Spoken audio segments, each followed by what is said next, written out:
Bonjour à tous et bienvenue sur Savoir Média et Savoir FM 91.7 depuis la zone universitaire de Kabbalah.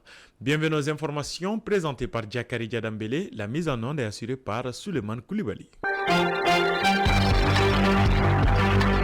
Voici les titres de ce journal.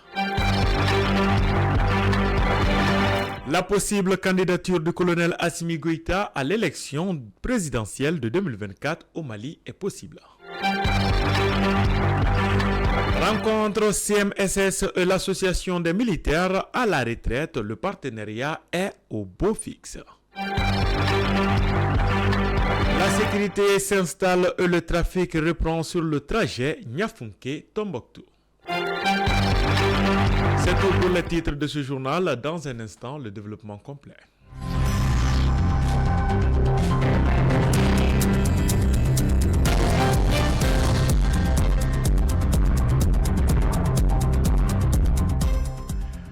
Une fois de plus, bonjour à tous et bienvenue dans cette page d'édition du vendredi 11 août 2023. Comme annoncé dans le titre, rencontre CMS et l'association des militaires à la retraite. Le partenariat est au beau fixe. Après la rencontre avec la Fédération nationale des retraités du Mali, la CMSS a rencontré les membres de l'association des militaires retraités veuves et victimes de guerre du Mali ce jeudi 10 août 2023. La rencontre avec les responsables de cette association portait sur le suivi du contrôle physique qui vient de s'achever. Le directeur général adjoint Alassane Traoré de la CMSS a souligné qu'il reste encore 20 000 pensionnés non recensés et que la CMSS se verrait dans l'obligation de procéder à la suspension de ces pensions dès la fin de ce mois. Il a également ajouté que le contrôle pour ces retardateurs sera subordonné à la présentation d'une pièce portant un numéro d'identification national afin de minimiser les risques de fraude. Il a rappelé des cas flagrants de fraude quand des personnes ont voulu se faire recenser en lieu et place des pensionnaires décédés. Elle a été arrêtée et mise à la disposition de la justice. Tout en félicitant la CMSS pour la rigueur dans la gestion des pensions, le colonel Hama Maïga a remercié le directeur général pour son soutien tant financier que matériel à l'association des militaires retraités veuves et victimes de guerre du Mali, chaque fois que besoin y est. Rappelons que l'initiative de ces rencontres était venue de l'ancienne directrice, Mme Djeminatou Sankare, que le directeur général Ishaka Kone entend pérenniser pour se rapprocher davantage de ses pensionnés.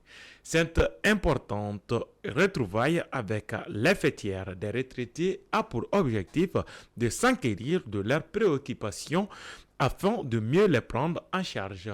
Elle s'inscrit également dans le cadre du renforcement de la coopération entre la Caisse malienne de sécurité sociale et les retraités. L'agriculture est un processus par lequel les êtres humains aménagent leur écosystème et contrôlent les cycles biologiques d'espèces domestiques dans le but de produire des aliments et d'autres ressources utiles à leur société. Aboubakar Kanouté s'est intéressé au sujet. Écoutons ce reportage. Au Mali, près de 80% de la population active vivent de l'agriculture. L'adaptation des agriculteurs au changement climatique reste un facteur essentiel pour le maintien de la sécurité alimentaire et la préservation des millions d'emplois. Les recommandations de Amidou Almami Diawara, président de l'Alliance des écologistes du Mali pour une agriculture résiliente. Les agriculteurs peuvent s'adapter aux conditions extrêmes, notamment dans les zones où il y a une forte température. Il s'agit de faire l'association des cultures. La monoculture n'arrange pas l'agriculteur aujourd'hui, uniquement parce qu'il y a des plantes qui se protègent entre eux. Il y a aussi l'effet du paillage. Par exemple, quand il y a trop de chaleur, il faut pailler, il faut faire un couvert végétal protégé pour que l'effet direct du soleil puisse être amoindri. Professeur Alou-Seni Bretodo, agronome. Dans beaucoup de contrées, l'agriculture est souvent irriguée. Et quand elle est irriguée, on échappe en partie sous, n'est-ce pas, certains aspects pervers de changement climatique. climatique, à savoir le manque d'eau. Vous savez, traditionnellement, les paysans font l'entretien des cultures. L'entretien des cultures vise vraiment à mettre les cultures dans des conditions optimales pour pouvoir avoir un rendement maximum. Parmi ces techniques, une des techniques les plus anciennes qui a été redécouverte actuellement, c'est le sarclage. Pour prévoir et prendre les précautions idoines, les agriculteurs doivent aussi être constamment informés de l'état de la météo. Possible candidature du colonel Assimi Goïta à l'élection présidentielle de 2024 au Mali. La transition au Mali est en cours depuis 2020 après le coup d'État qui a renversé le président Ibrahim Boubacar Keïta. Le président de la transition, le colonel Assimi Goïta, a promis de rendre le pouvoir aux civils à la fin de la transition. Mais il est de plus en plus probable qu'il se présente aux élections présidentielles de 2024. Il y a plusieurs raisons à cela. Tout d'abord, la charte de la transition ne prévoit aucune interdiction pour le colonel Goïta de se présenter aux élections. Deuxièmement, le colonel Goïta jouit d'une certaine popularité parmi la population malienne. Il est perçu comme un homme fort qui a su restaurer l'ordre et la sécurité dans le pays. Troisièmement, le colonel Goïta est soutenu par les militaires maliens.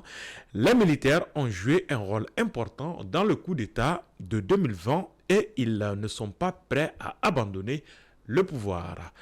La candidature du colonel Goïta à l'élection présidentielle de 2024 est une source de tension au Mali. La classe politique malienne est divisée sur la question. Certains hommes politiques soutiennent la candidature du colonel Goïta, tandis que d'autres la contestent. La communauté internationale est également divisée sur la question. La pollution de l'air est la contamination de l'environnement intérieur ou extérieur par tout agent chimique, physique ou biologique qui modifie les caractéristiques naturelles de l'atmosphère. Les appareils à combustion d'usage domestique, les véhicules à moteur, les installations industrielles et les incendies de forêt sont des sources courantes de la pollution de l'atmosphère. Nous avons tendu notre micro à la population. Écoutons ce micro-trottoir. Selon moi, les raisons du dégradement de l'environnement sont également la pollution de l'environnement sont également multiples aussi. Mais aussi, je dirais, c'est un manque d'hygiène. Parce que maintenant, nous constatons que chacun déverse des eaux usées partout et les caniveaux sont tellement sales. C'est même au coule jusqu'au fleuve et c'est cette même eau que nous consommons. Il y a aussi des usines qui ne respectent pas les normes réglementaires.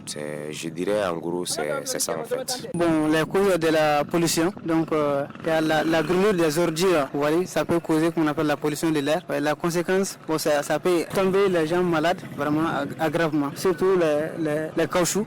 Donc quand on brûle les caoutchoucs, vraiment l'odeur là, c'est pas bon à sentir, donc ça peut causer des maladies très graves. Généralement, au fumée que les voitures dégagent, ça affecte l'air qu'on respire. En plus de ça, et les ordures à laquelle on le brûle. C'est nous-mêmes qui polluons l'environnement. C'est ça qui nous cause beaucoup de maladies. Si tu sors dans la rue, tu vois qu'il y a beaucoup d'ordures déposées partout. En plus de ça, les rues sont sales, le goudron même, il y a de poussière partout. Parce que c'est dû à ces plastiques-là, on a beaucoup de pollution. Et après, les fumées, les gens ils brûlent ces plastiques. Ça aussi, ça rend les lieux pollués, quoi. Donc moi je vois qu'il est pas nécessaire de jeter ces plastiques hors des poubelles. Toutes les rives ont été occupées aujourd'hui par des gens. Il y a assez de véhicules, il y a beaucoup d'usines. Pour moi, c'est ça la première cause même de la pollution. Bon, la conséquence de cette pollution sur la santé humaine et l'environnement, c'est qu'au fil du temps, en réalité, l'agriculture ne serait plus possible. Parce que nous avons constaté avec la disparition de la couche d'ozone, même les couleurs des plantes ont commencé à disparaître. Ça a tendance à être plus jaune que plus verte. Donc l'agriculture va se dégrader au fur et à mesure. La pollution de l'air, il y a beaucoup de difficultés la pollution de l'air. Tout simplement la moto des parkings des étudiants, la moto des parkings des étudiants, puis les véhicules, ainsi de suite, quoi. Trajet Niafunke-Tombouctou, la sécurité s'installe, le trafic reprend.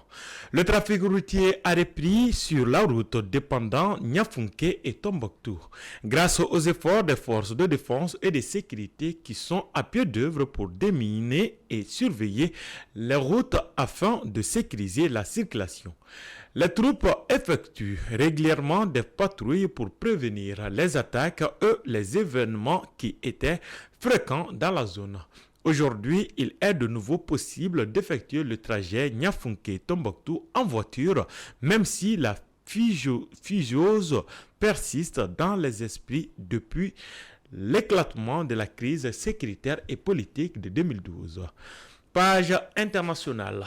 Au Niger, Paris soutient l'ensemble des conclusions adoptées par la CEDEAO lors du sommet. La France a apporté ce jeudi 10 août 2023 son plein soutien à l'ensemble des conclusions adoptées lors du sommet des chefs d'État de la Communauté économique des États de l'Afrique de l'Ouest CEDEAO sur le Niger, qui a ordonné le déploiement de sa force en attente pour y restaurer l'ordre constitutionnel.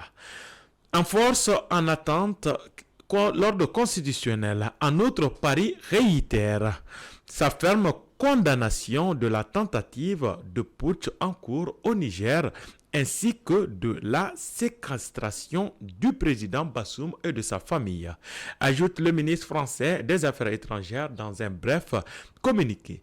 La CEDEAO, qui espère toutefois toujours parvenir à une résolution pacifique de la crise, n'a persisté lors de son sommet à Abuja aucun calendrier ni le nombre ou l'origine des militaires composant cette force en attente. Mais jeudi soir, à son retour à Abidjan, le président ivoirien Alassane Ouattara a déclaré que les chefs d'État de la CEDEAO avaient donné leur feu vert pour que l'opération démarre dans les plus brefs délais. Page sport.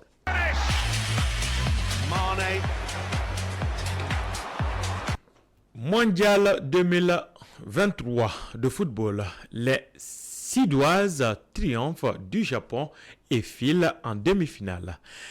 Les Suédoises continuent leur avancée. Après avoir sorti les États-Unis en huitième de finale, la Suède a triomphé du Japon ce vendredi 11 août en quart de finale du mondial féminin de football 2-1 à Eden Park à Ashland.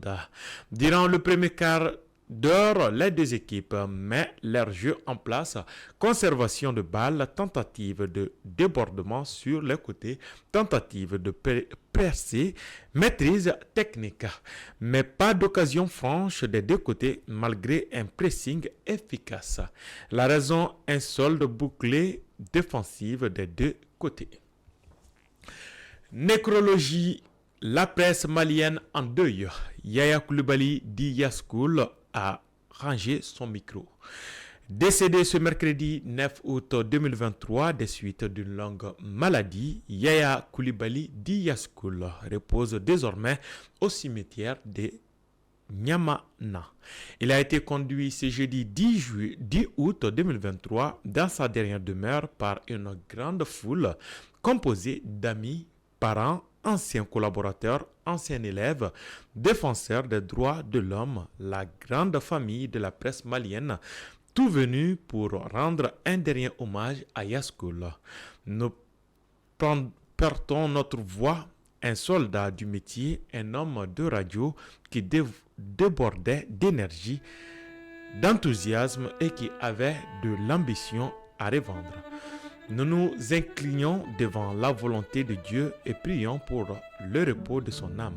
Dors en paix, Yaskoul, grand combattant de la liberté de la presse, qui restera à jamais gravé dans nos mémoires.